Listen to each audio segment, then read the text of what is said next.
ಇವತ್ತು ಈ ಪ್ರೊಟೆಸ್ಟ್ ಬಂದು ನಿಜವಾಗ್ಲೂ ಪ್ರತಿಯೊಬ್ಬ ಭಾರತೀಯನು ಮಾಡಬೇಕಾಗಿರೋ ವಿಷಯ ಏನಕ್ಕೆ ಅಂತ ಹೇಳಿದ್ರೆ, ಏನು ನಮಗೆ ಸ್ವಾತಂತ್ರ್ಯವನ್ನು ತಂದುಕೊಟ್ಟಂಥ ನಮ್ಮ ಮಹಾತ್ಮ ಗಾಂಧಿ ಅವರಿದ್ದರು, ಅವರ ಒಂದು ಹೆಸರನ್ನೇ ಇವತ್ತು ಮರ್ಚಿಟ್ಟು ಬೇರೆ ಹೆಸರನ್ನ ಒಂದು ಕಾರ್ಯಕ್ರಮಕ್ಕೆ ಕೊಡುವ ಮುಖಾಂತರ ಇವತ್ತು ತಪ್ಪು ಕೆಲಸನ ಮಾಡ್ತಾರೆ, ಅವಮಾನ ಮಾಡ್ತಾಯಿದ್ದಾರೆ.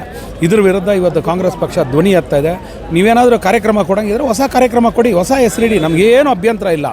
ಮಹಾತ್ಮ ಗಾಂಧಿಯವರ ಹೆಸರಲ್ಲಿ ಕೊಟ್ಟಂಥ ಒಂದು ಕಾರ್ಯಕ್ರಮವನ್ನು ತೆಗೆದಾಕಿ ನೀವು ಮಾಡ್ತೀರಾ ಅಂದರೆ ನಾಳೆ ಈ ದೇಶದಲ್ಲಿ ಸಂವಿಧಾನನ ಬದಲಾಯಿಸ್ಬೋದು, ಏನೇನು ಬೇಕಾದ್ರೂ ನೀವು ಮಾಡ್ಬೋದು. ನೀವು ಏನು ತಿಳ್ಕೊಂಡಿದ್ರೆ ಇದು ಪ್ರಜಾಪ್ರಭುತ್ವ ದೇಶನ ಅಥವಾ ಹಿಟ್ಲರ್ ದೇಶನ ಅಂತ ನಮಗಂತೂ ಅರ್ಥ ಆಗ್ತಾ ಇಲ್ಲ.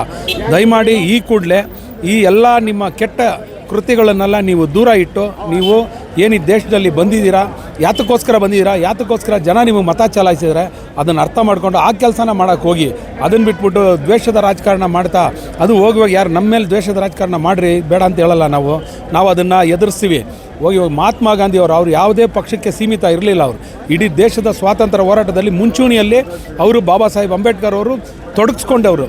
ಅಂಥವ್ರ ಹೆಸರುಗಳನ್ನೇ ನೀವು ಎಲ್ಲ ನಿನ್ನೆ ನೋಡಿ ಹಲವಾರು ಜಾಗದಲ್ಲಿ ಅವ್ರು ಮಾಡಿದಂಥ ರಿಪಬ್ಲಿಕ್ ಡೇಯಲ್ಲಿ ಅಂಬೇಡ್ಕರ್ ಅವರು ಮೂಲ, ಯಾಕಂದರೆ ಅವರೇ ಡ್ರಾಫ್ಟಿಂಗ್ ಕಮಿಟಿ ಚೇರ್ಮನು. ಅವ್ರ ಭಾವಚಿತ್ರನೇ ಇಲ್ಲ. ಗೋಲ್ವಾಲ್ಕರು, ಸಾವರ್ಕರ್ ಯಾರ್ಯಾರು ಫೋಟೋನ ಇಟ್ಕೊಂಡಿದ್ದೀರಾ, ಏನು ಅಂದ್ಕೊಂಡಿದ್ದೀರಾ ನೀವು? ಯಾರಿಗೂ ಅವಮಾನ ಮಾಡ್ತಾರೆ? ನೀವು ಆಚರಣೆ ಮಾಡಬೇಡ್ರಿ, ನಿಮ್ಮನ್ನು ಯಾರು ಕೇಳಿದ್ದು ಆಚರಣೆ ಮಾಡಿ ಅಂತ. ನೀವು ಆಚರಣೆ ಮಾಡೋ ಮುಖಾಂತರ ಅವ್ರಿಗೆ ಅವಮಾನ ಮಾಡ್ತಿರಲ್ಲ. ದಯವಿಟ್ಟು ಈ ಕೂಡಲೇ ಈ ಒಂದು ಪ್ರವೃತ್ತಿಯನ್ನು ನೀವು ಇಲ್ಲಿಗೆ ನಿಲ್ಲಿಸಿ. ದಯಮಾಡಿ ಇವಾಗೇನು ನೀವು ಏನೋ ಹೆಸರು ಚೇಂಜ್ ಮಾಡಿದಿರಲ್ಲ, ಏನೋ ಬಿ ರಾಮ್ ಅಂತ ಎಲ್ಲ ತೆಗೆದಾಕಿ ದಯವಿಟ್ಟು ನರೇಗಾ ಅಂತ ಒಳ್ಳೆಯ ಹೆಸರಿದೆ, ಮನ್ರೇಗಾ ಅಂತ, ಆ ಮನ್ರೇಗಾ ಹೆಸರನ್ನ ಉಳಿಸಿ. ಮಹಾತ್ಮ ಗಾಂಧಿ ಹೆಸರನ್ನ ಅವಮಾನ ಮಾಡೋಕ್ಕೆ ಹೋಗಬೇಡಿ. ಅವ್ರಿಗೆ ಒಂದು ಕೀರ್ತಿಯನ್ನು ಕೊಡಿ, ಅವ್ರಿಗೆ ಧನ್ಯವಾದಗಳನ್ನ ಹೇಳೋ ಕೆಲಸನ ಮಾಡಿ ಅಂತ ಈ ಮೂಲಕ ಕೋರ್ತೀವಿ.